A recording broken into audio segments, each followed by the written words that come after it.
Hello student, स्वागत है आपका अपने फेवरेट चैनल एग्ज़ाम सिलेक्शन में। जी हाँ छात्रों, आज के इस सेशन के अंतर्गत हम देखने वाले हैं अपने विज्ञान के यानी कि साइंस के फिजिक्स, केमिस्ट्री और बायोलॉजी के टॉप 20 एमसीक्यू। ये टॉप 20 एमसीक्यू जो है वो आपके बोर्ड पेपर के लिए बहुत ही महत्वपूर्ण होने वाले हैं। तो यहाँ पर हम आपको ऑथेंटिक रूप से फिजिक्स, केमिस्ट्री और बायोलॉजी के वो बहुविकल्पी प्रश्न कराने वाले हैं जो कि बोर्ड पेपर में लगातार पूछे गए हैं और जिनके पूछे जाने के चांसेस भी हैं। तो बिना देरी किए हुए इस सेशन की शुरुआत करते हैं। और जी हाँ, इस सेशन में आपको फिजिक्स जो है और केमिस्ट्री और बायोलॉजी तीनों के एमसीक्यू कन्वर्ट किए गए हैं। यहाँ पर आपको साइंस यानी विज्ञान को जिंदगी की तरह दोस्त समझाया जाएगा। जैसे जिंदगी में कोई साइंस जो है वो जितना ही एक्सपीरियंस करके पढ़ता है यानी कि एक्सपीरियंस करके पढ़ता है वो उतना ही आगे बेटर साइंस में बनता है। तो बिना देरी किए हुए इस सेशन की शुरुआत करते हैं। अगर आप हमारे चैनल पर नए हैं तो चैनल को सब्सक्राइब और वीडियो को लाइक कर दीजिएगा। आइए हम इस सेशन को शुरू करते हैं। पहला क्वेश्चन यहाँ पर दिया गया है, संगमरमर का रासायनिक सूत्र क्या है? तो यहाँ पर हम आपको इस प्रकार से पढ़ाएंगे जैसे दोस्त जिंदगी में कोई साइंस की तरह से एक्सपेरिमेंट कोई व्यक्ति करता है तो उसका रिजल्ट जो होता है वो बेहतर देखने को मिलता है। तो यहाँ पर हम साइंस को इस प्रकार से एक्सपेरिमेंट करेंगे कि आपको जो रिजल्ट होगा वो 95% होगा। तो जी हाँ, क्वेश्चन की शुरुआत करते हैं। यहाँ पर क्वेश्चन लिखा गया है, संगमरमर का रासायनिक सूत्र क्या होता है? तो आपको सबसे पहले पता होना चाहिए संगमरमर होता क्या है। तो संगमरमर की बात करें तो ये एक तरीके का क्या होता है, पत्थर होता है। तो यहाँ पर ये एक तरीके का संगमरमर जो होता है वो पत्थर होता है दोस्त। ये पत्थर जो है वो आपको समुद्र में देखने को मिल जाएगा। तो इसी का रासायनिक सूत्र पूछ रखा है। तो इसका जो रासायनिक सूत्र होता है दोस्त वो कैल्शियम कार्बोनेट यानी CaCO3 होता है। तो यहाँ पर ये क्वेश्चन पूछा गया था कि संगमरमर का रासायनिक सूत्र क्या है। अगर आपसे क्वेश्चन ये पूछा जाए, दूसरा कॉन्सेप्ट को समझिए। यहाँ पर दूसरा लेवल क्वेश्चन का चेंज करें। जैसा कि यूपी बोर्ड में आपको पता होना चाहिए कि अगर आप यूपी बोर्ड से हैं तो यूपी बोर्ड में क्वेश्चन जो है ये क्वेश्चन जो है वो 2020 में पूछा गया है। लेकिन यहाँ पर अगर ये पूछा जाएगा, इन केस अगर 2026 में ये क्वेश्चन पूछा जाएगा तो इसका नाम जो है, ये क्वेश्चन जो है उसका लेवल चेंज कर देगा। क्या चेंज कर देगा? अगर इन केस आपसे पूछ लिया जाए कि संगमरमर का रासायनिक नाम क्या होता है तो रासायनिक नाम जो होगा वो कैल्शियम कार्बोनेट। तो बढ़ते हैं नेक्स्ट क्वेश्चन की ओर। क्वेश्चन यहाँ पर दिया गया है, स्वपोषी पोषण के लिए आवश्यक है। तो यहाँ पर दोस्त आपको स्वपोषी पोषण सबसे पहले पता होना चाहिए। तो स्वपोषी पोषण होता क्या है? स्वपोषी पोषण कहने का मतलब कि एक ऐसा पोषण जिसमें कोई सा भी जीव या पेड़ पौधे जो हैं वो स्वयं प्राकृतिक प्रक्रियाओं के द्वारा जो हैं वो अपना भोजन स्वयं बना दें। तो ऐसे जीवों को स्वपोषी पोषण कहा जाएगा। जैसे कि एक पेड़ हम यहाँ पर ले लेते हैं और ये पेड़ जो है वो स्वयं खुद से प्रकाश संश्लेषण प्रक्रिया के द्वारा खुद भोजन बनाएगा। तो उस प्रकार से यहाँ पर स्वपोषी पोषण एक प्रक्रिया होगी और उस स्वपोषी पोषण प्रक्रिया के लिए हमें CO2 लगता है और क्लोरोफिल लगता है और सूर्य का प्रकाश और प्लस जल लगता है। तो इतने चीज़ों की आवश्यकता होती है जिससे स्वपोषी पोषण होता है। तो यहाँ पर जो स्वपोषी पोषण पूछ रखा है तो यानी यहाँ पर A नंबर हो जाएगा CO2 और B नंबर दिया गया है क्लोरोफिल और C नंबर दिया गया है सूर्य का प्रकाश। तो इस तरीके से यहाँ पर सभी चीज़ों की आवश्यकता होती है। तो यहाँ पर एक और लिख लीजिएगा यानी H2O यानी कि जल। तो यहाँ पर आपको ये स्वपोषी पोषण के लिए 4 चीज़ों की आवश्यकता होती है, एक कार्बन डाइऑक्साइड, क्लोरोफिल, सूर्य का प्रकाश और जल। तो यहाँ पर अगर आप भी इसी प्रकार के कॉन्सेप्ट के तरीके से आप समझना चाहते हैं तो इस वीडियो को अभी लाइक कीजिए, क्योंकि यहाँ पर आपको कॉन्सेप्ट की मदद से इस प्रकार से क्वेश्चन को समझाया जाएगा कि आपको क्वेश्चन को रटना नहीं, साइंस को आप फील करेंगे इसमें। जैसे कि जिंदगी में हम कोई एक्सपेरिमेंट करते हैं तो उसका रिजल्ट बेहतर मिलता है, ठीक इसी प्रकार से यदि अगर हम साइंस में कोई एक्सपेरिमेंट करेंगे तो उसका रिजल्ट जो होगा वो बेहतर देखने को मिलेगा। अगला क्वेश्चन यहाँ पर दिया गया है, किस लेंस को अभिसारी लेंस कहा जाता है। यहाँ पर अभिसारी लेंस का आप अर्थ समझिए। यहाँ पर आपको कॉन्सेप्ट, यहाँ इस चैनल पर आपको इस प्रकार से कॉन्सेप्ट दिया जाता है ताकि यहाँ पर अभिसारी लेंस यहाँ पर पूछ रखा है, तो यहाँ पर अगर टिक लगवाना होता तो आप भी रट सकते हैं इस क्वेश्चन को, लेकिन यहाँ पर आपको समझना होगा इस चैनल के माध्यम से कि अभिसारी लेंस होता क्या है। मतलब जब बच्चे को यही नहीं पता होगा कि अभिसारी लेंस क्या है तो वो बच्चा जो है वो एग्जाम में क्वेश्चन गलत कर कर आएगा। अगर आप भी चाहते हैं कि अपने माता पिता का नाम रोशन करना और अपने ज़िले और स्टेट में रैंक लाना, तो इस चैनल पर अच्छे तरीके से पढ़ाई कीजिए। अगर आपका भी 95 प्लस आराम से स्कोर हो जाएगा। यहाँ पर दिया गया क्वेश्चन कि किस लेंस को अभिसारी लेंस कहा जाता है, तो सबसे पहले आप अभिसारी लेंस का अर्थ समझिए। अभिसारी लेंस का मतलब होता है कि एक अवतल लेंस, यानी कि अभिसारी लेंस से किसको कहा जाता है, तो अवतल लेंस को कहा जाता है। यहाँ पर अभिसारी का मतलब क्या हुआ, तो अभिसारी का मतलब होता है प्रकाश किरणों को फैला देना। मतलब कि जो अवतल लेंस जो होता है वो प्रकाश किरणों को फैला देता है। यहाँ पर लेट सपोज हम एग्जाम्पल ले लेते हैं, यहाँ पर अवतल लेंस हमने बना लिए। अब अवतल लेंस में जब प्रकाश की किरणें जो हैं वो प्रवेश करती हैं तो इस तरीके से फैल जाती हैं। यहाँ पर पीछे मिलाने पर इस प्रकार से आ जाते हैं। तो यहाँ पर आपको समझना पड़ेगा कि जो प्रकाश की किरणें होंगी वो इस प्रकार से फैल जाती हैं। तो यहाँ पर इसका कॉन्सेप्ट समझ लें।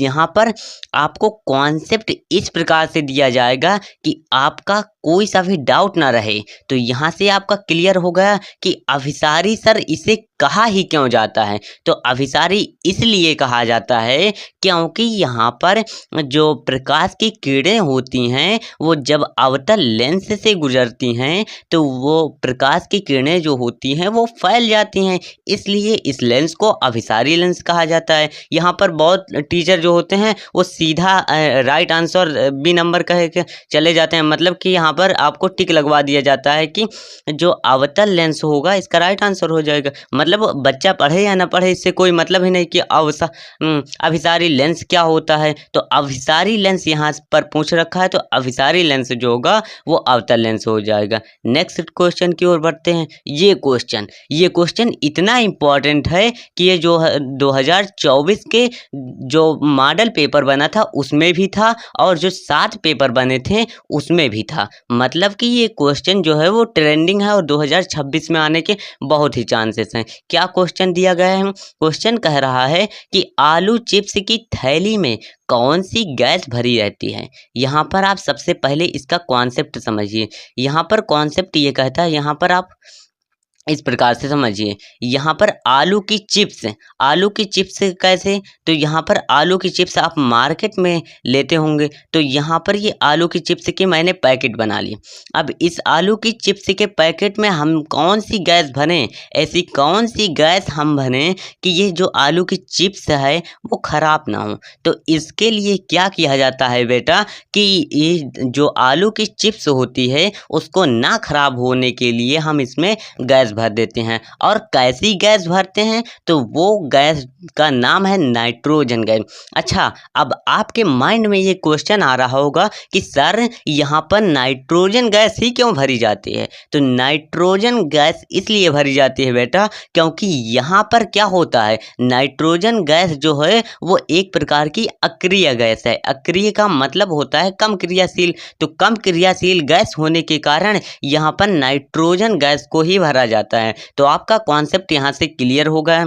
तो इस तरीके से आप अगर क्वेश्चन को पढ़ते हैं तो चाहे जहाँ से, यहाँ पर आप समझिए यूपी बोर्ड में क्या होता है, यूपी बोर्ड में साइंस, मैथ और हिंदी जैसे सब्जेक्ट में क्या होता है, क्वेश्चन तो वही रहता है, लेकिन क्वेश्चन में थोड़ा शब्दावली में क्या किया दिया जाता है, चेंज कर दिया जाता है। और वहीं पर अधिकतर स्टूडेंट जो होते हैं वो क्वेश्चन को गलत लगा कर चले आते हैं। तो यहाँ से आपका कॉन्सेप्ट क्लियर हो गया कि आलू के चिप्स के पैकेट में जो कौन सी गैस भरी जाती है? Nitrogen gas. नाइट्रोजन गैस ही क्यों भरी जाती है वो भी मैंने आपको बता दिया। तो यहाँ पर राइट आंसर हो जाएगा नाइट्रोजन गैस। बढ़ते हैं नेक्स्ट क्वेश्चन की ओर। और हाँ, यहाँ पर हम आपको ऑथेंटिक रूप से साइंस को इस तरीके से फील करा देंगे ना कि कोई ऐसा यूट्यूब पर पढ़ा नहीं पाएगा, क्योंकि यहाँ पर क्या होता है, यहाँ पर हम आपको इस प्रकार से पढ़ाते हैं।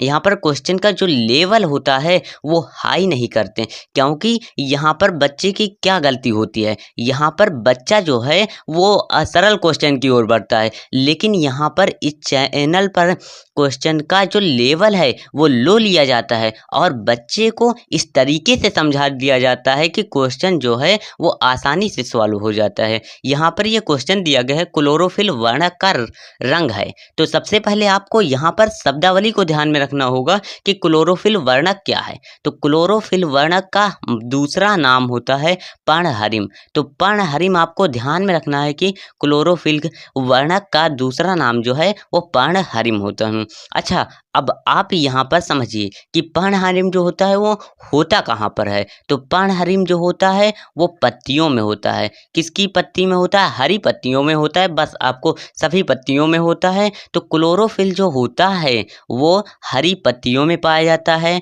तो इसका जो रंग होता है, क्लोरोफिल हरी पत्तियों में पाया जाता है और इसका जो रंग होता है वो हरा होता है। तो कितना आसानी से ये क्वेश्चन आपके माइंड में सेट हो गया हो। आई होप कि ये क्वेश्चन आप भूल नहीं सकते, क्योंकि यहाँ पर आप इसका कॉन्सेप्ट समझ चुके हैं कि पर्णहरिम। यहाँ पर आपको ध्यान में रखना होगा क्लोरोफिल का दूसरा नाम जो है वो पर्णहरिम। बढ़ते हैं नेक्स्ट क्वेश्चन की ओर। ये क्वेश्चन इतना इम्पोर्टेंट है कि यहाँ पर बच्चे गलती कर ही देते हैं। वो कौन सी गलती है जो यहाँ पर बच्चे करते हैं? अधिकतर बच्चे यहाँ पर गलती करके एग्जाम में टिक लगाकर दूसरे चले आते हैं और कहते हैं सर मेरा क्वेश्चन सही है, लेकिन वो सही नहीं होता। कैसे सही नहीं होता वो मैं बताने जा रहा हूँ। देखिए यहाँ पर क्या लिखा गया है, लेंस का सूत्र होता है। तो अधिकतर बच्चे क्या होते हैं, कन्फ्यूज हो जाते हैं। कन्फ्यूज यहाँ पर हो जाते हैं कि उनको रटा होता है कि 1/f is equal to 1/u plus 1/v।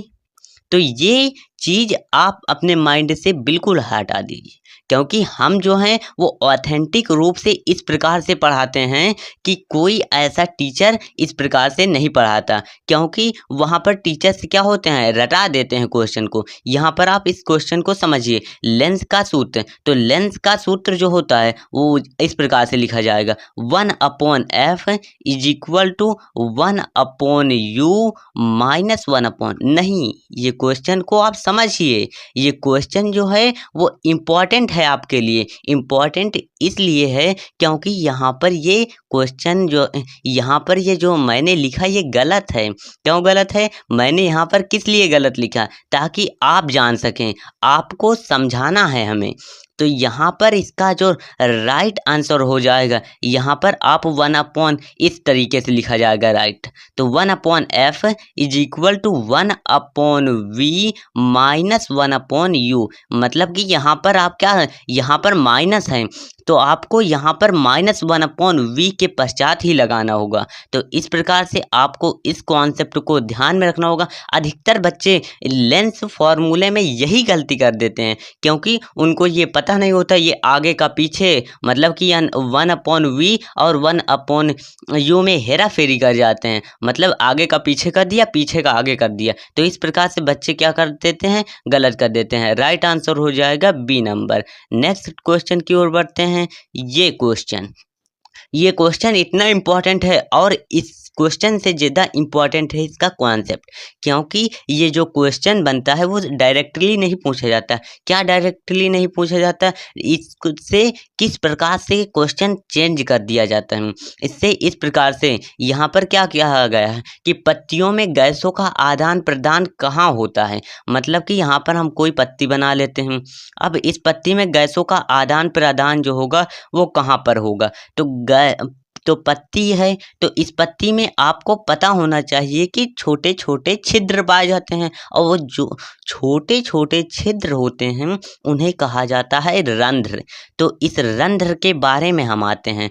तो रंध्र जो है वो कुछ इस प्रकार से होते हैं, ध्यान दे लीजिए, इसकी संरचना भी बोर्ड पेपर में पूछी जाते हैं, जो कि आपके लिए इम्पोर्टेंट साबित होने वाली है। यहाँ पर ये कुछ रंध्र हो गए, तो यहाँ पर रंध्र जो है यहाँ पर द्वार कोशिकाएं पाई जाते हैं, जो कि इम्पोर्टेंट है, जो कि पूछी जाती है। और यहीं पर ये पर्णहरिम भी है, यहाँ पर द्वार कोशिकाएं हैं, यहाँ पर पर्णहरिम, तो इसको ध्यान में रखना होगा। आई होप आपको ये कॉन्सेप्ट समझ में आया होगा। अगर कॉन्सेप्ट समझ में आया हो तो इस वीडियो को लाइक और चैनल को सब्सक्राइब कर दीजिएगा, क्योंकि हम यहाँ पर स्टूडेंट को क्वेश्चन हल कराने नहीं आए, क्वेश्चन को इस प्रकार से कॉन्सेप्ट की मदद से समझाने आए कि स्टूडेंट के माइंड में सेट हो जाए और स्टूडेंट उस क्वेश्चन को भूल ना सकें। बढ़ते हैं नेक्स्ट क्वेश्चन की ओर। ये क्वेश्चन जो है वो अधिकतर बच्चे ये पहचान ही नहीं पाएंगे कि ये बायोलॉजी का प्रश्न है या फिर केमिस्ट्री का प्रश्न है। तो हम आपको बता दें कि ये बायोलॉजी का प्रश्न नहीं है। जी हाँ, अधिकतर बच्चे क्या कह रहे होंगे कि ये बायोलॉजी का प्रश्न है। जी हाँ, ये बायोलॉजी का प्रश्न नहीं है, यह है केमिस्ट्री का प्रश्न है। तो इस प्रश्न को आप समझिए, यहाँ पर क्या कहा गया है कि श्वसन किस प्रकार की अभिक्रिया है। तो सबसे पहले आपको समझना होगा श्वसन है क्या। तो श्वसन को आप समझिए, श्वसन में क्या होता है। लेट सपोज हम मान लेते हैं ये कोई मानव है, तो ये मानव जो है वो गैस को ग्रहण करेगा, मतलब O2 को ग्रहण करेगा और CO2 को बाहर निकाल देगा। तो इस प्रकार से मानव जो है वो ऑक्सीजन का योग करता है। ये जो मानव है वो ऑक्सीजन को ग्रहण करता है और कार्बन डाइऑक्साइड को बाहर निकालता है, यानी CO2 को बाहर निकालता है।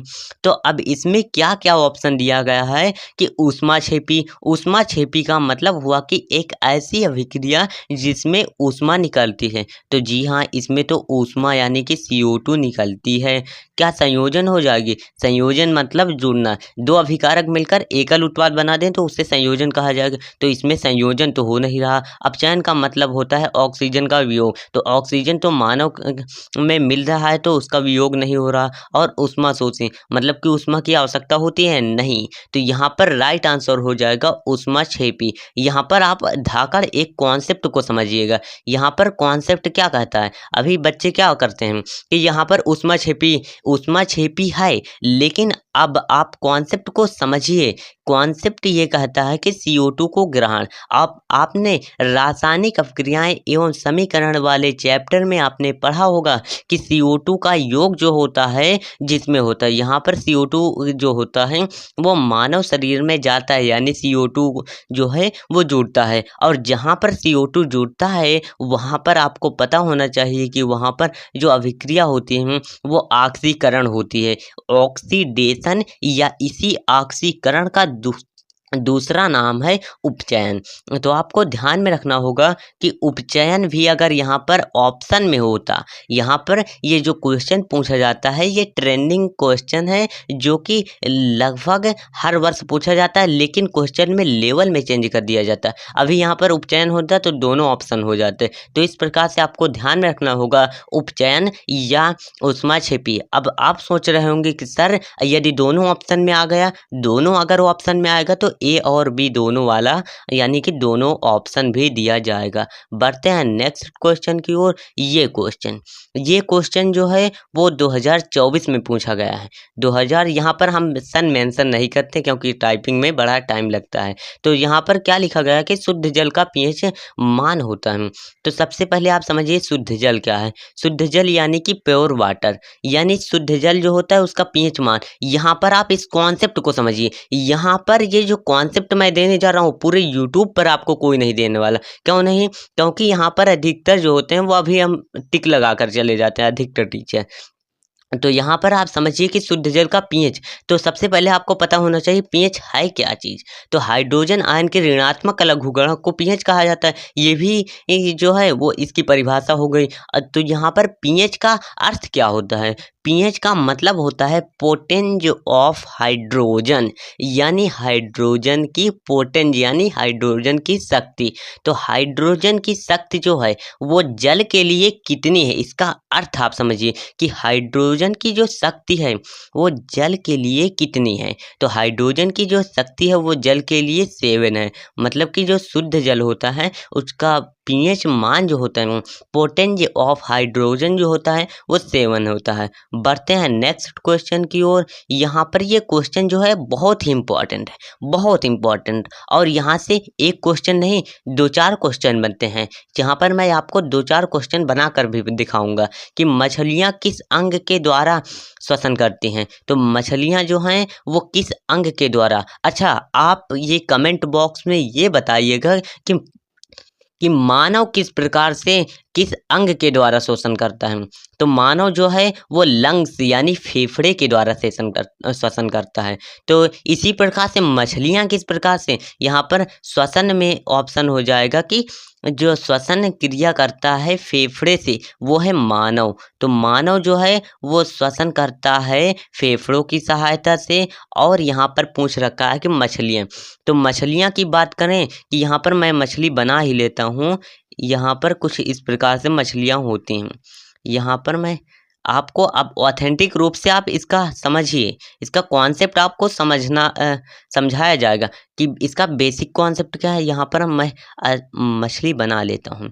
ये मछली जो है वो इस प्रकार से आप समझिए, यहाँ पर ये मछली के यहाँ पर जो है वो लंग्स निकले होते हैं। और इन लंग्स का मतलब हो एक तरीके से जीभ यानी फेफड़े। मछली के अलग फेफड़े होते हैं। तो मछली के जो वो अंग होता है जिससे मछली जो होती है वो श्वसन क्रिया करती है उसे कहा जाता है गिल्स। गिल्स का मतलब होता है एक तरीके से गलफड़ा। तो यहाँ पर राइट आंसर हो जाएगा सी। अब दूसरा क्वेश्चन यहाँ से क्या बनता है, यहाँ पर तीसरा क्वेश्चन हो जाएगा ट्रेकिया। तो हम आपको बता दें कि ट्रेकिया जो है वो मेढक, इसकी सहायता से जो श्वसन अंग करता है वो मेढक। तो आपका यहाँ से 3 जो हैं वो क्वेश्चन क्लियर हो गए। तो यहाँ पर आपको इस प्रकार से पढ़ाया जाएगा कि आपका कॉन्सेप्ट भी क्लियर होगा और आपका जो पेपर में क्वेश्चन पूछने का पैटर्न है वो यूपी बोर्ड में वो भी क्लियर हो गया। तो यहाँ पर अगला क्वेश्चन दिया गया है। क्वेश्चन क्या कह रहा है कि अम्ल और क्षार आपस में अभिक्रिया कर क्या बनाते हैं। तो अम्ल यहाँ पर आप समझिए कि अम्ल क्या होता है। अम्ल वे पदार्थ होते हैं जो स्वाद में खट्टे होते हैं, यानी कि खट्टे पदार्थ अम्ल हो गए। और क्षार जो होते हैं वो स्वाद में कड़वे होते हैं। और अम्ल और क्षार दोनों जब अभिक्रिया करते हैं तो उसके पश्चात क्या बनता है, तो उसके पश्चात जो है वो लवण बनता है यानी कि साल्ट बनता है। तो यहाँ पर सी नंबर ऑप्शन राइट हो जाएगा कि साल्ट। अम्ल लेट सपोज मान लेते हैं नींबू, और क्षार जो है वो NaOH मान लेते हैं। अब इन दोनों को मिलाकर हम जब रिएक्शन कराएंगे तो उसके पश्चात हमें लवण प्राप्त होगा। तो इस प्रकार से इसका आप बेसिक कॉन्सेप्ट समझा करिए। अगर आपका भी सपना है बोर्ड पेपर में 95+ स्कोर करना तो जल्द ही आपको स्कोर कर पाएंगे। तो आपको इसी प्रकार से एक एक क्वेश्चन को तैयार इस प्रकार से करना है। यहाँ पर इस चैनल पर आपको इस प्रकार से एक एक क्वेश्चन क्लियर किया जाता है ताकि स्टूडेंट को एक ही क्वेश्चन यहाँ से क्लियर ना हो, अनेक क्वेश्चन क्लियर हो। कोई सा भी क्वेश्चन यूपी बोर्ड जो है वो क्वेश्चन कहाँ से पूछेगा, ऐसा मैं पढ़ा ही दूंगा आपको कि जो क्वेश्चन पूछने का लेवल है वो अगर थोड़ा सा हाई भी हो जाता है तो वहाँ पर आप क्वेश्चन को हल कर ले जाएंगे। तो यहाँ पर नेक्स्ट क्वेश्चन की ओर बढ़ेंगे। यहाँ पर लेंस से आया यानी कि फिजिक्स से क्वेश्चन पूछा गया जो कि इम्पोर्टेंट है और 2023 में पूछा गया है कि लेंस की क्षमता क्या होती है। तो यहाँ पर आप समझिए लेंस की क्षमता क्या है। तो लेंस की क्षमता जो है उसको डिनोट किससे किया जाता है ये समझिए। तो लेंस की क्षमता को P से डिनोट किया जाता है और P बराबर 1/f होता है। 1/f यानी कि फोकस दूरी का उल्टा। तो आप समझिए कि लेंस की अगर हम परिभाषा बनाने चलें तो लेंस की परिभाषा ये बनेगी कि फोकस दूरी के यानी 1/f के व्युत्क्रम को क्या कहा जाता है, फोकस यानी कि लेंस की क्षमता कहा जाता है। तो यहाँ पर आप समझिए कि P बराबर 1/f होता है। तो यहाँ पर राइट आंसर हो जाएगा सी नंबर ऑप्शन। फोकस दूरी के व्युत्क्रम को क्या कहा जाता है? लेंस की क्षमता कहा जाता है। लेंस की क्षमता जो है उसका मात्रक क्या होता है? तो लेंस की क्षमता का मात्रक जो होता है वो डायोप्टिकाट होता है, जिसे डी से डिनोट किया जाता है। तो डायोप्टिकाट आपको ध्यान में रखना होगा, जिसको डी से डिनोट किया जाता है। बढ़ते हैं नेक्स्ट क्वेश्चन की ओर। क्वेश्चन यहाँ पर ये दिया गया है, ये क्वेश्चन जो है वो बहुत ही इम्पोर्टेंट है।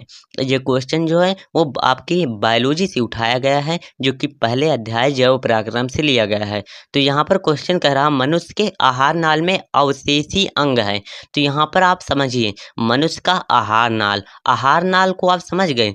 आहार नाल जो है मानव के यहाँ पर आहार नाल का आप कॉन्सेप्ट समझिए। मानव के जिस भी भाग से भोजन जाता है उसे आहार नाल कहा जाता है।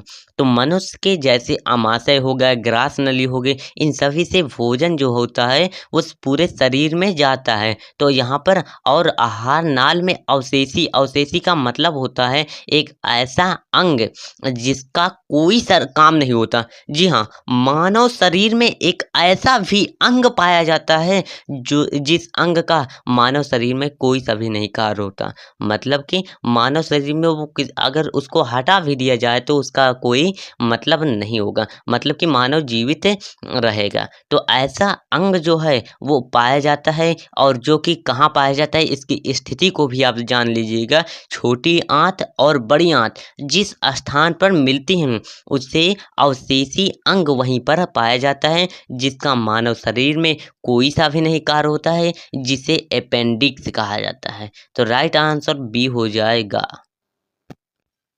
अगर स्टूडेंट आप इसी प्रकार से पढ़ते रहें तो आपका भी बोर्ड पेपर में 90+% से कोई नहीं रोक सकता। क्योंकि जो स्टूडेंट होते हैं ना मेरे दोस्त, वो दो तरीके से होते हैं। मतलब उनका दिमाग जो होता है दो घोड़ों की तरह दौड़ता है।